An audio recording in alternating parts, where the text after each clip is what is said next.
नमस्कार, national India news के Delhi metro NCR bulletin में आपका स्वागत है। आइए नजर डालते हैं आज की अहम खबरों पर। कोरोना महामारी के कारण 4 धाम यात्रा रद्द। 14 मई से शुरू होनी थी यात्रा। देश में कोरोना मरीजों की तेजी से बढ़ती संख्या को देखते हुए आगामी 4 धाम यात्रा को रद्द कर दिया गया है। यह यात्रा 14 मई से शुरू होने वाली थी। दिल्ली में कोरोना टेस्टिंग बढ़ी। लॉकडाउन के बावजूद करीब 1 लाख एक्टिव मरीज। दिल्ली में लॉकडाउन का यह दूसरा सप्ताह चल रहा है, लेकिन यहां अभी भी कोरोना संक्रमण की दर 31% से अधिक बनी हुई है। बीते 24 घंटे के दौरान दिल्ली में कुल 81,829 व्यक्तियों की कोरोना जांच की गई है। देश में पहली बार एक दिन में आए 3,79,000 नए कोरोना केस। 24 घंटे में सबसे ज्यादा 3,645 संक्रमितों की मौत। भारत में आज लगातार 8वें दिन एक दिन में 3 लाख से ज्यादा नए कोरोना केस आए हैं। अब तक कुल 28 करोड़ 44 लाख से ज्यादा कोरोना सैंपल टेस्ट किए जा चुके हैं, जिनमें से 17 लाख सैंपल कल टेस्ट किए गए। रोजाना पॉजिटिविटी रेट 21% से ज्यादा है। दिल्ली सरकार का दावा 300% से ज्यादा बढ़ाए गए कोविड बेड। केजरीवाल सरकार दिन रात कर रही काम। केजरीवाल सरकार का दावा है कि दिल्ली में रोजाना 1000 से अधिक बेड बढ़ाए जा रहे हैं। अस्पतालों में 27 अप्रैल तक 20,653 कुल बेड हैं। इनमें से 1,812 बेड अभी भी खाली हैं। कोरोना संकट के बीच रूस ने भारत को भेजी मदद। ऑक्सीजन और वेंटिलेटर समेत कई अन्य उपकरण मौजूद। भारत में कोरोना संकट के बीच रूस ने मदद के लिए 2 विमान को भारत भेजा है। दोनों विमान दिल्ली पहुंच चुके हैं। दोनों विमानों में ऑक्सीजन, वेंटिलेटर समेत कई अन्य उपकरण मौजूद हैं। पहले दिन कोविन ऐप पर 1 करोड़ 32 लाख लोगों ने करवाया रजिस्ट्रेशन। वैक्सीनेशन के लिए अभी नहीं मिली तारीख। 1 मई से 18 से 44 साल के ग्रुप को वैक्सीन लगनी है। इससे पहले कोरोना वॉरियर्स और 45 साल से अधिक उम्र के लोगों को वैक्सीन लगाने की इजाजत थी। कर्नाटक से करीब 3000 कोरोना मरीज गायब। फोन बंद कर घर छोड़ा, तलाश में जुटी पुलिस। कर्नाटक सरकार ने मान लिया है कि राज्य से 3000 कोरोना मरीज गायब हैं। उन्होंने अपने फोन स्विच ऑफ कर दिए हैं और घरों को भी छोड़ दिया है, जिससे दूसरे लोगों में कोरोना फैलने का खतरा बढ़ गया है। पुलिस अब उनकी तलाश कर रही है।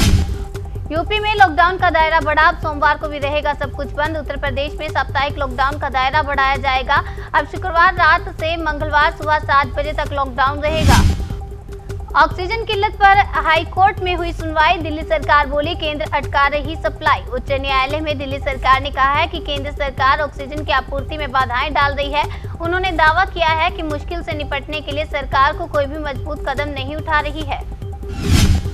दिल्ली में हर घंटे जल रही हैं कोरोना से मरने वाले 29 से ज्यादा लोगों की चिताएं। दिल्ली के अलग अलग इलाकों में 24 घंटों के दौरान कोरोना से मौत के बाद 702 शवों का अंतिम संस्कार किया गया। दक्षिण दिल्ली में सबसे अधिक 329 शवों का अंतिम संस्कार हुआ, जबकि उत्तरी में 310 और पूर्वी दिल्ली में 63 चिताएं जलाई गई।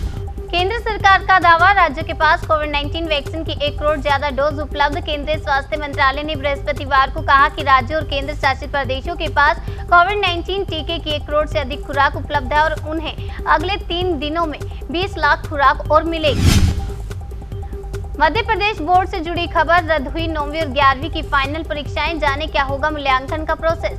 कोरोना वायरस मामलों में बढ़ोतरी के कारण मध्य प्रदेश स्कूल शिक्षा विभाग ने कक्षा 9वीं और कक्षा 11वीं की फाइनल परीक्षाओं को रद्द कर दिया है। कक्षा 9वीं और 10वीं के छात्रों का मूल्यांकन 20 नवंबर से 28 नवंबर 2020 तक किए गए रिवाइज्ड परीक्षा में उनके प्रदर्शन के आधार पर किया जाएगा। अगली खबर पंजाब से है। शहरों के मुकाबले गांवों में ज्यादा मौत।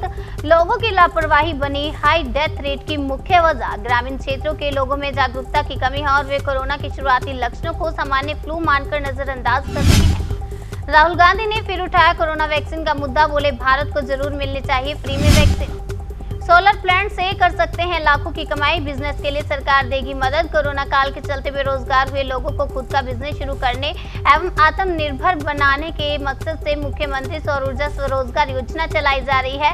इसमें सोलर प्लांट के जरिए कमाई कर सकते हैं। SBI, ICICI और PNB के ग्राहक ध्यान दें, बैंक कर रहा है आपसे अपील। नहीं मानने पर अकाउंट हो जाएगा खाली। SBI ने कहा कि QR कोड की मदद से किसी को पेमेंट किया जाता है, ना कि पेमेंट रिसीव किया जाता है। सुप्रीम कोर्ट ने RBI समेत इन बैंकों को दिया झटका। कहा RBI को RTI कानून के तहत करना चाहिए काम। सुप्रीम कोर्ट ने SBI और HDFC बैंक की मुख्य याचिकाओं को अलग कर बैंकों की विविध आवेदनों को खारिज कर दिया है। कोरोना से लड़ने में टाटा ने बढ़ाया एक और कदम। अस्पतालों में अब हर रोज करेगी 800 टन की ऑक्सीजन सप्लाई। टाटा स्टील ने ट्विटर पर कहा, टाटा स्टील ने लिक्विड ऑक्सीजन की आपूर्ति और बढ़ाकर प्रतिदिन 800 टन कर दी है। कोविड के खिलाफ संघर्ष जारी है। कोरोना का मुफ्त में होगा इलाज, रिलायंस फाउंडेशन बना रही है 1000 बेड वाला कोविड हॉस्पिटल। रिलायंस फाउंडेशन ने एक बयान में कहा कि 400 बिस्तरों वाला कोविड केयर सेंटर एक सप्ताह के भीतर जामनगर में गवर्नमेंट डेंटल कॉलेज एवं हॉस्पिटल परिसर में स्थापित किया जाएगा। लद्दाख में कोविड-19 के 116 नए मामले, 14,000 के करीब पहुंची। संक्रमितों की संख्या। केंद्र शासित प्रदेश में संक्रमण से अब तक 139 लोगों ने तोड़ा दम, जिसमें लेह में 95 लोगों की और करगिल में 44 लोगों की मौत हुई। दिल्ली मेट्रो एनसीआर बुलेटिन में बस इतना ही। बाकी की तमाम खबरों के लिए बने रहिए हमारे साथ और देखते रहिए नेशनल इंडिया न्यूज। नमस्कार।